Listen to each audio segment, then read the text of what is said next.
Morning. Let's take a breath.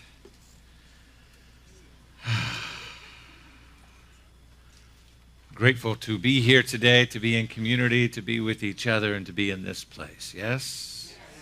Something wonderful is happening here and now. Can you feel it?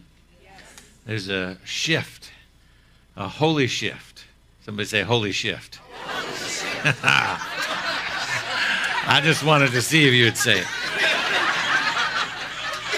We're going to spend a little time on that today. The holy shift taking place. You feel it? It's everywhere. It's everywhere. And here's what I want you to know is it's the natural byproduct of people doing their work. Let me say that again. It's the natural byproduct of people doing their work. The whole of humanity spends most of its time praying for divine intervention. Am I wrong? Whether you're, however you want to divide humanity in all the ways that we have been so creative in figuring out how to divide humanity, left or right or liberal or conservative or Christian or non, every group you can think of is praying for some kind of something out there to come in and make it all better. Whether it doesn't matter. You understand what I'm saying? Yes. In every category, economics and in environment and in politics and in religion. And we've been praying that prayer as humanity for a very long time in every language imaginable. But there are times in history when we can mark when great shift has taken place. And we're in one right now. There's something happening.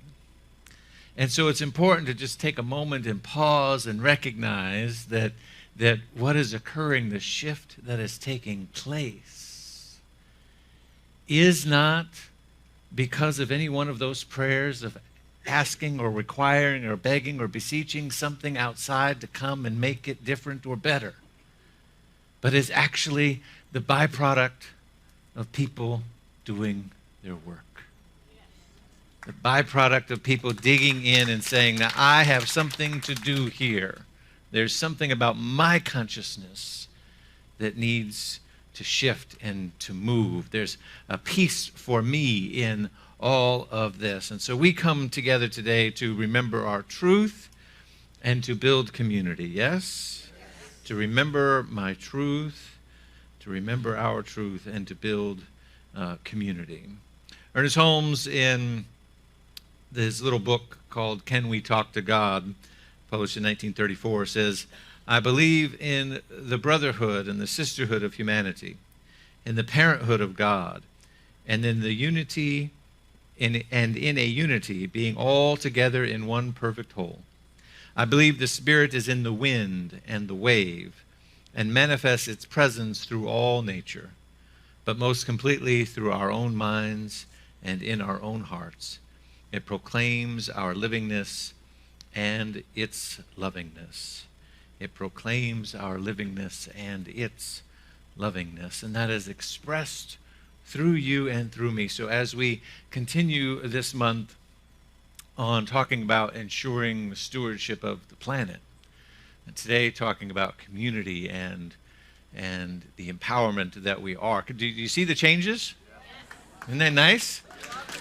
Somebody said, somebody walked in and said, what is that? I said, those are your values. Because I asked very early on here, I said, what are the community values? And nobody knew them. So, well, a few people knew them. They had to look them up, though. So I wanted you to see them. So, and that is a byproduct of community. That's Stacy and Dale and Shannon and Alexander all doing different pieces of that to pull that together and make sure that got up. So let's thank them for that.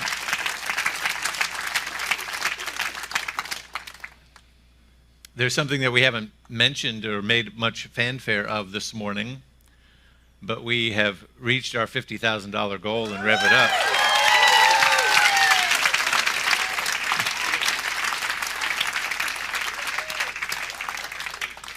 And we're still waiting for the matching gift is a stock gift, and so we're still waiting for that to come in. But that's a process in time and space, but the commitment is there, and that is the demonstration. So this is a demonstration of people doing just a small piece, saying, "I can do that. Would you like the values on banners? Oh, by the way, there's a sale over here. Would you like those hung up? Would you like those sewn so that we can put the rods in it? Would you like?" And the Rev It Up was, "Would you like $5? Would you like $1,000? Would you like $500? I could do 10. Somebody else said I could do 50. Okay, I could do 50 twice. Okay, he's still asking. I guess I can do a little bit more." Right? It wasn't one person. It wasn't 5 people. It wasn't 20 people. It was a community of 200 people, all doing their piece. Yes?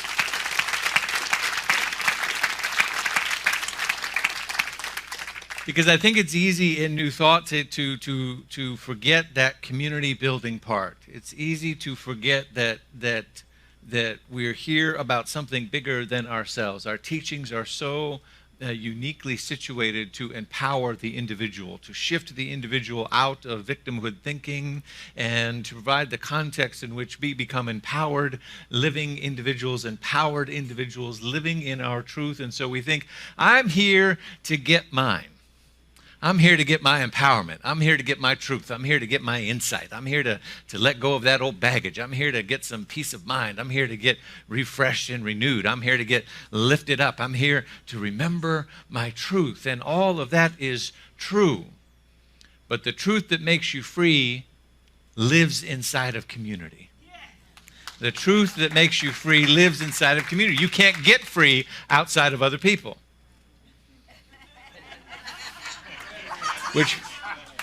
You can't get free outside of other people, which makes your prayer of deliverance of other people really a strange prayer.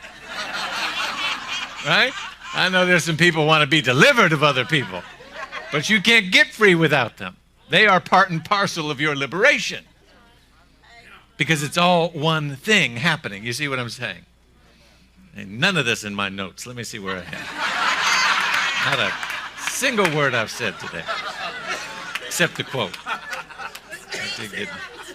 Speak, Spirit, yes. So we gather together to get right. In some circles, they say, get right with the Lord. Right? To get right with ourselves, with our relationship with the divine. But secondly, and more importantly, as we get right in that relationship, as we get the tools for personal empowerment, as we see, oh, today I have the motivation to do what I need to do in my health and my well-being and my relationships and manifesting my prosperity and success and all of those beautiful things, as I get right, then the secondary but more important thing, that really what it's all about, is manifesting the kingdom, or in this this vein of today, the tradition of talking about stewardship of the earth, manifesting the kingdom, drop the G, the kingdom of humanity according to our understanding of it. That we're here to manifest that according to our understanding of it. That's another way of describing the beloved community. And so as we include the earth in that process, I say that because there's again a holy shift taking place. From her essays for Medicine for the Earth, the shamanic teacher Sandra Ingerman says, it is time for us to apply the spiritual forms of healing that we know to the ecological crises of our times. We must live a life that honors and respects the earth and all life. The outer world that we live in is a reflection of our inner state of consciousness. From a spiritual perspective, the toxicity we see in our environment reflects our own toxicity. In shamanism, it is understood that thoughts are substantial things, and it's understood that these words are seeds. We must remember to honor and respect life with each breath, with each step, with each word, and with each thought, that what you bless blesses you in return, and that this is the power of reciprocity. Yes? Good? So, how do we go about doing it? I want to spend some time on this holy shift that I'm talking about. I just like saying it.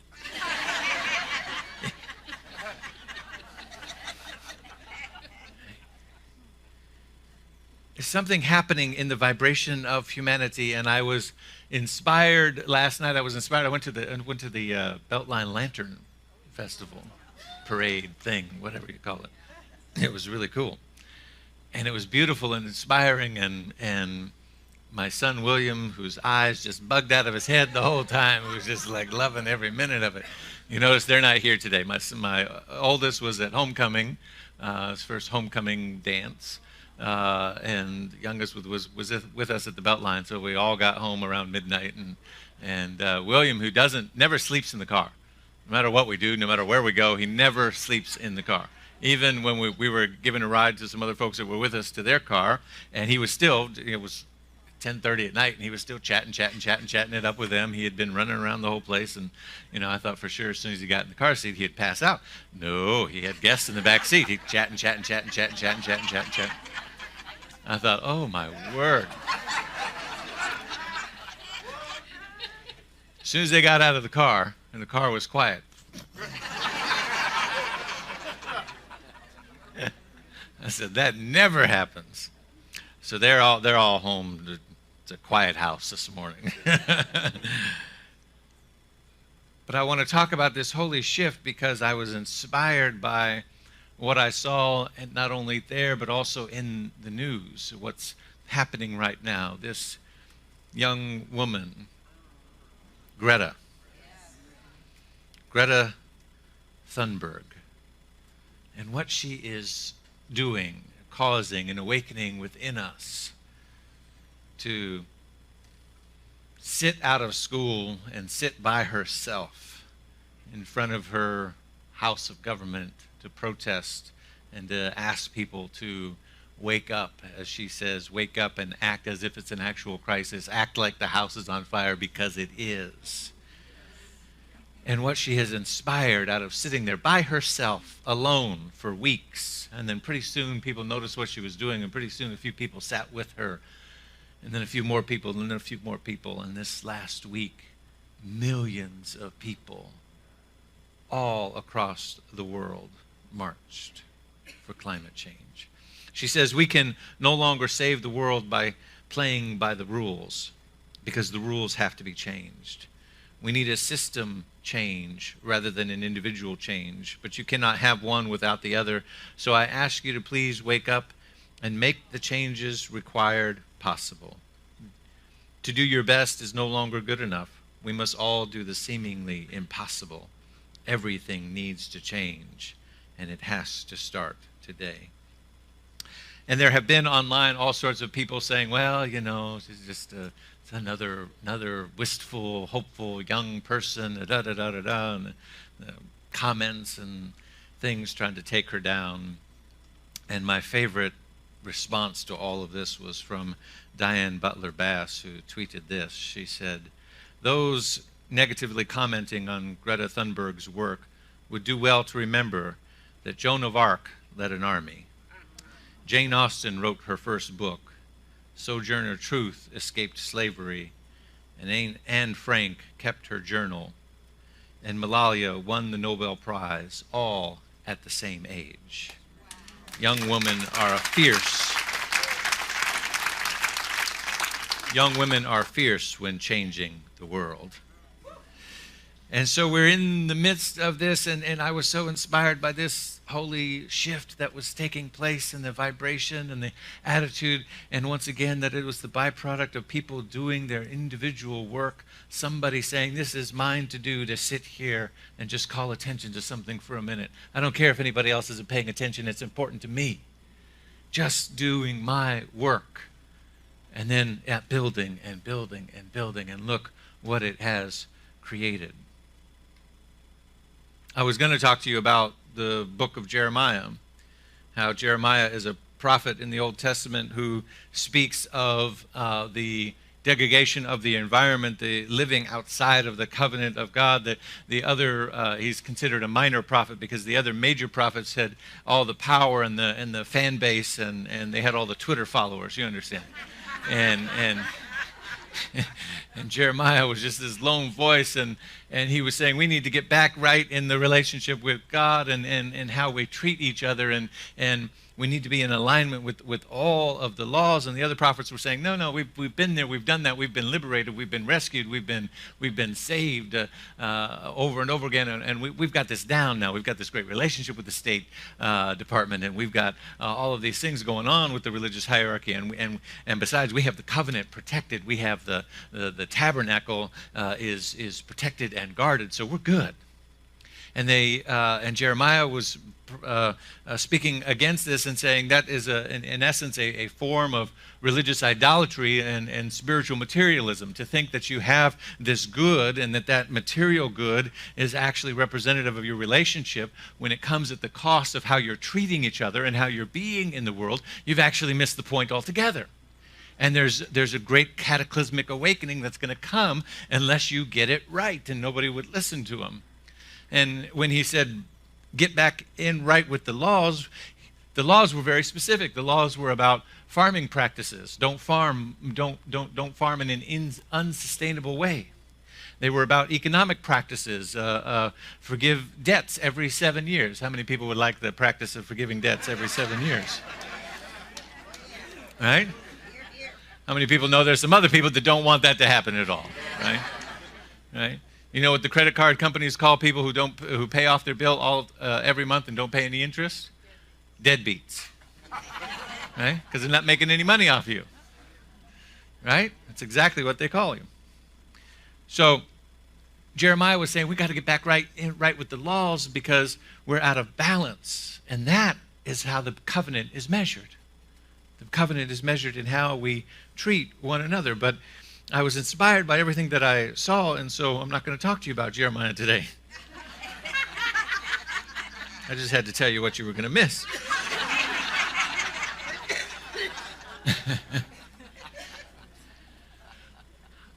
I went and I sat and the title of a book came up, Old Turtle.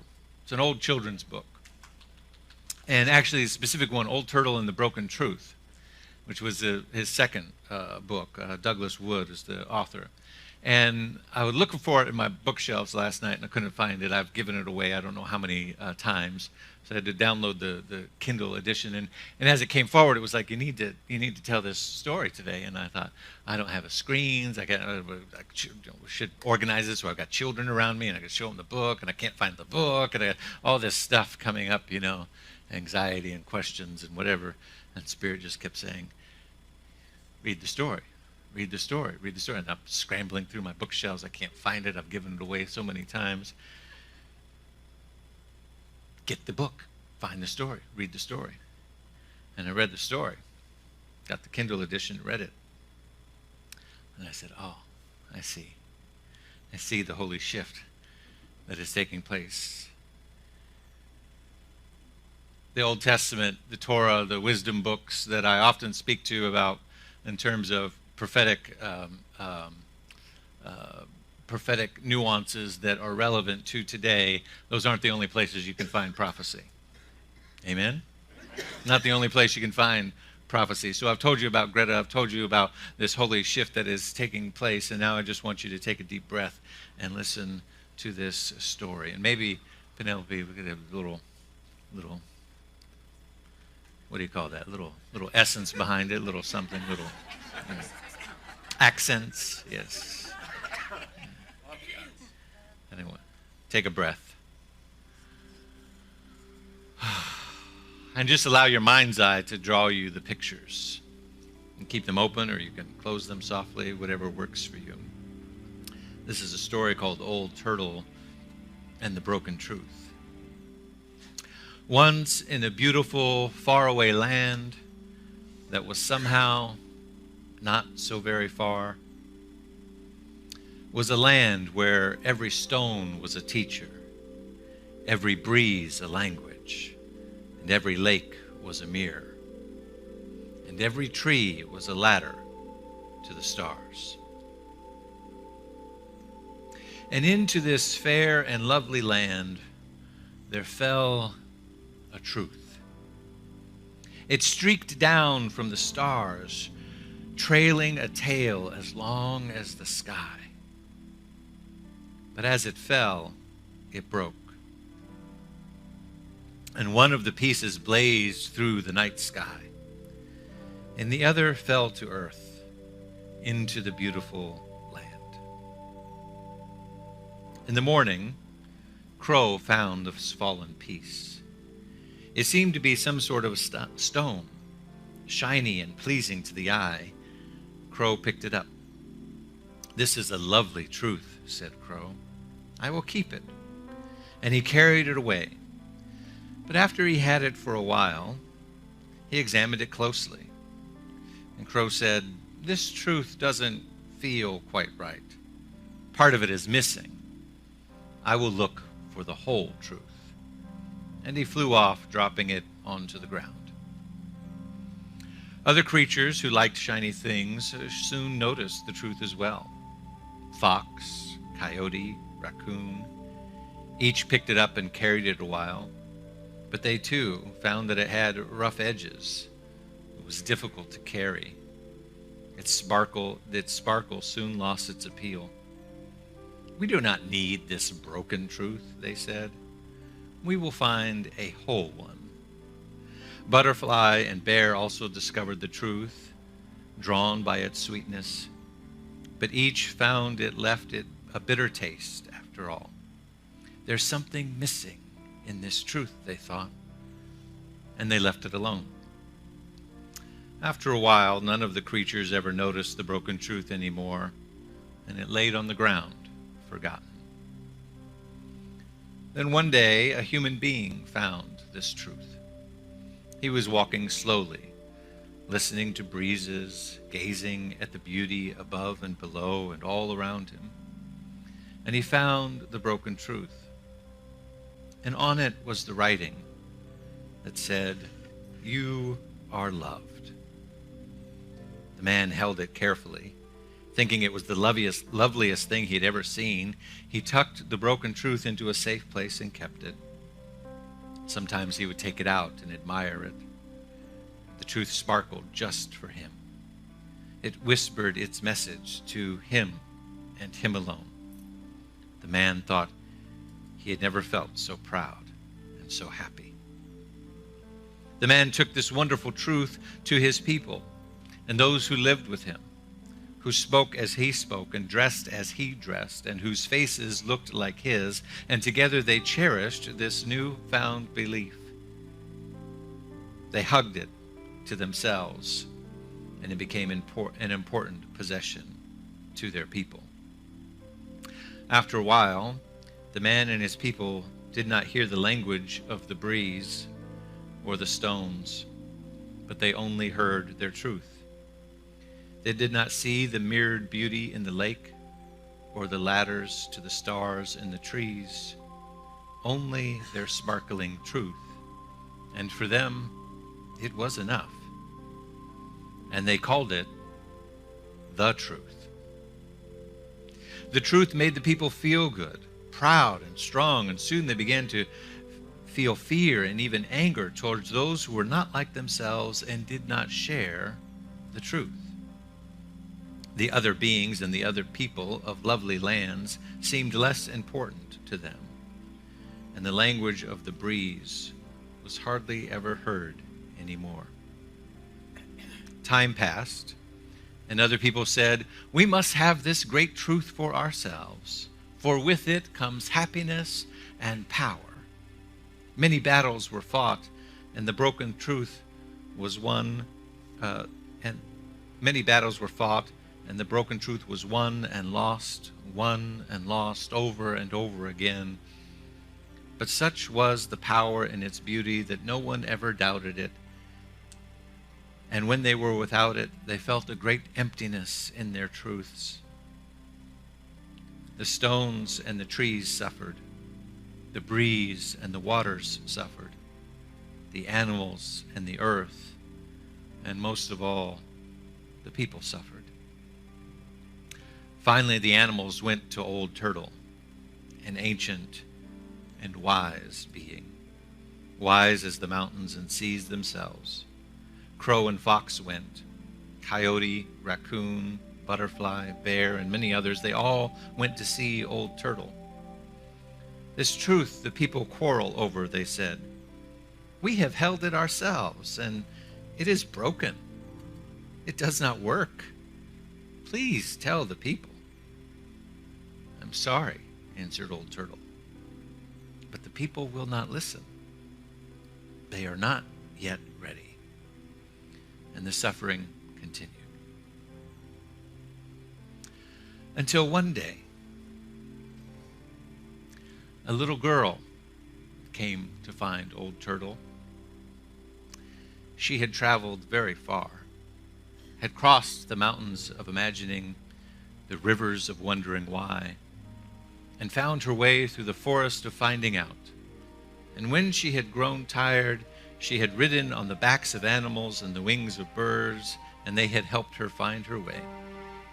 And finally they came to a great hill in the very center of the world. The little girl thought she had never seen so far or seen so much beauty.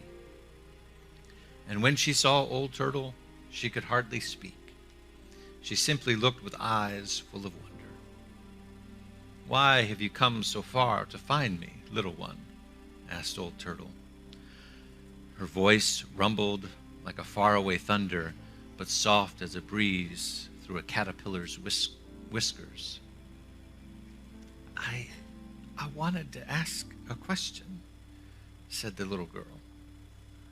"Where I live, the earth is sore, and people are suffering. Battles are fought over and over again. People say it's always been this way, and it will never change. Can it change, Old Turtle? Can we make it change?" Old Turtle spoke. "The world you describe is not the world that has always been." Then Old Turtle told of how the people had found the broken truth and the suffering that it had caused. Because it is so close to a great whole truth, that it has such beauty, that the people love it so. It is the lost portion of that broken truth that the people need if the world is to be made whole again.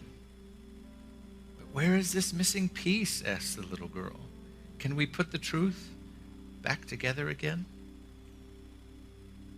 "First, my child," said Old Turtle, "remember that there are truths all around us and within us.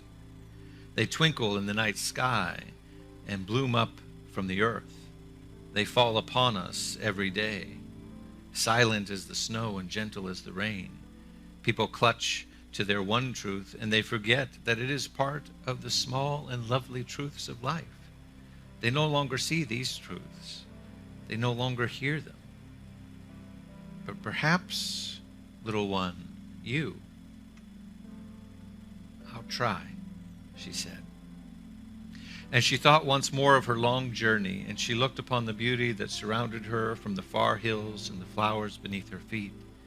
She saw the movement of clouds and the soaring of birds and the dancing of light upon the green living earth. She heard the whisper of a breeze, and gradually a feeling came over her as though all the world were made of these truths. And if the world had been made just for her, and she had been made just for it, she felt a secret smile somewhere deep inside, and thought perhaps she understood. She looked once again at Old Turtle, her eyes more filled with wonder than ever before. Old Turtle spoke again. "Remember this also, little one. The broken truth and life itself will be mended only when one person meets another, someone from a different place or with a different face or a different way, and sees and hears themselves in them. Only then will people know that every person and every being is important, and that the world was made for each of us." For a long time, the two friends were quiet, high on their hill in the very center of the world, and in the heart of the little girl, she thought she could see other people in beautiful distant lands, people with their own ways, their own truths, people different from her own. but still somehow the people. Finally, the little girl asked one more question. Old Turtle, how will the people learn these things? By seeking out those small and simple truths all around them, the old turtle said. By listening once more to the language of the breeze, learning the lessons from the stones and the animals and the trees and the stars and even turtles. The little girl laughed.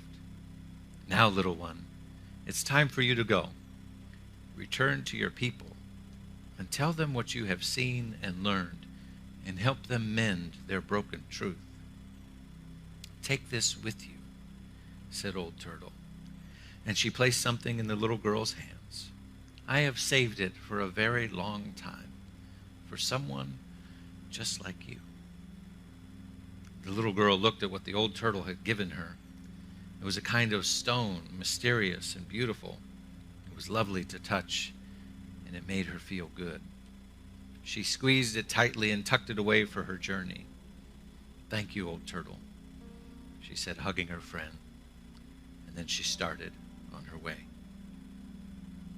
Once more she traveled through the forest of finding out, crossed the rivers of wondering why, the mountains of imagining. Crow led this way, and again the little girl grew tired, and all of her friends helped her out. She sometimes touched the stone that Old Turtle had given her to renew her strength, and it took a long time, but eventually she was home. It had been a very long journey, and those who take great journeys have great changes of heart. The people did not recognize her. When she spoke, they did not understand. She told them of her journey, but the people could not follow her words. She spoke of a world of small and gentle and great truths, and all of the people being one, but they could not catch her meaning. She explained about the broken truth and the need to make it whole, but the people did not believe her and could not understand. Finally, Crow, seeing all that had happened, flew to the high place above the village where the great truth was kept, in its place where all could see it. He cawed and cawed and cawed in his loudest voice, and suddenly the little girl knew what to do. She climbed up to the high place herself. She took the old stone that Old Turtle had given her and carefully added it to the missing piece of the broken truth. The fit was perfect, and then on her stone it said, and so are they. The whole truth says, you are loved, and so are they. The people looked and looked and looked. Some frowned, some smiled, some laughed, and some cried. And then they began to understand. Time passed upon the beautiful land. The trees once again climbed like ladders to the stars. The waters shone like mirrors, and people saw their beauty. A breeze stirred, and they heard its music. Tiny truths fell by the day and night, gentle as the rain and snow. And people found them and kept them in their hearts. And slowly, as the people met one another, different from themselves, they began to see themselves. And far, far away on a hill, in the very center of the world, Old Turtle smiled. Take a breath.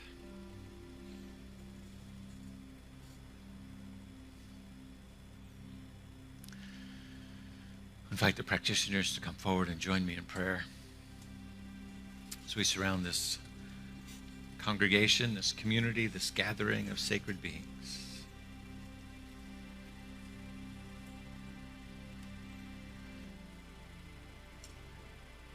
I give thanks for the prophecy of Old Turtle and for the telling of the coming of the little girl who would remind us of the great truth. Old Turtle never told us that her name was Greta, but we see now. And most importantly, we see in our hearts and in each other the great truths that we all share and hold. The great truths in the breeze and the water, in the lights and the smiles of children.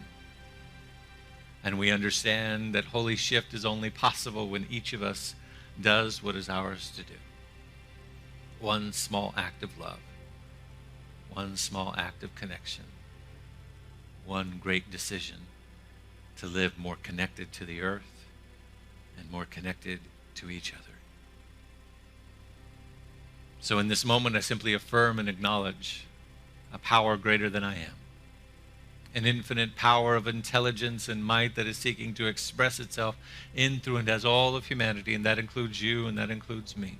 And I know that each and every individual gathered here today has come into this holy place, this holy sacred space, made so by our presence, to first and foremost lift ourselves up, to feel a great sense of inspiration, connection, motivation, to do that which ought to be done by me this day.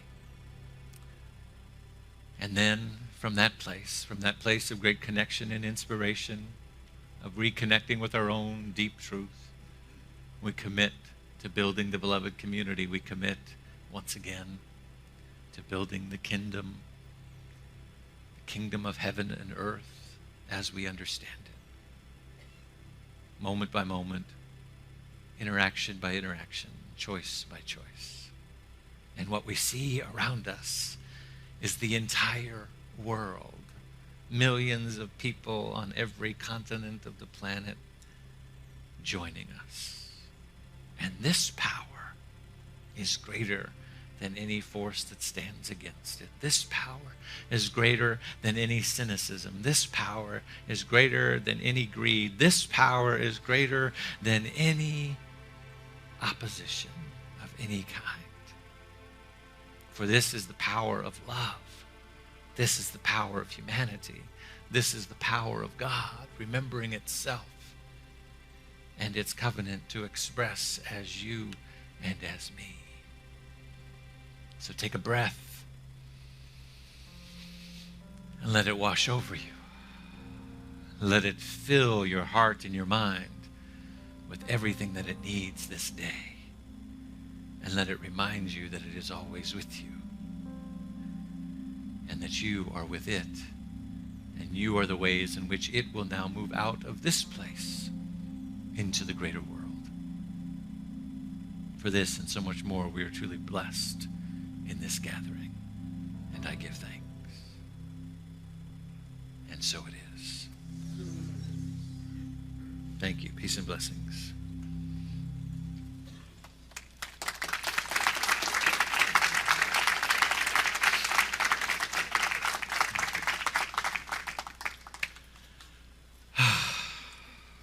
Take a moment.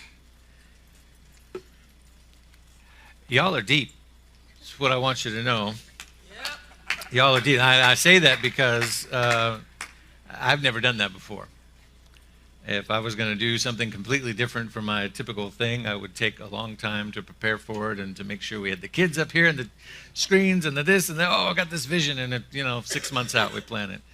But when Spirit speaks and says this is what's needed in the room right now, I listen, and when Spirit says that, I know it's coming from the collective vibration that's gathered here even before we were in the room together. Amen? Amen.